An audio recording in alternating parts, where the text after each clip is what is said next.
to work a double crochet 3 together, so that's if you want a sharper decrease in your work quicker than a 2 together, which is often used in toys to help with the shaping. So with your hook in your dominant hand, insert into the next stitch as if you were going to work a regular double crochet, which is a US single crochet, yarn round and pull up 1 loop.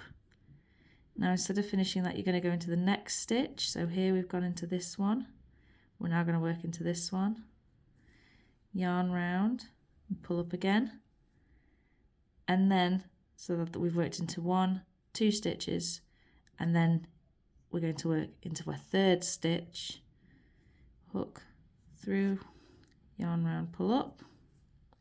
You should have 4 loops on your hook, yarn round and draw through all 4 like so. And can you see that's made a sharp decrease, 3 stitches together. So what I'll do is just show you that again. Let's pop our hook back in.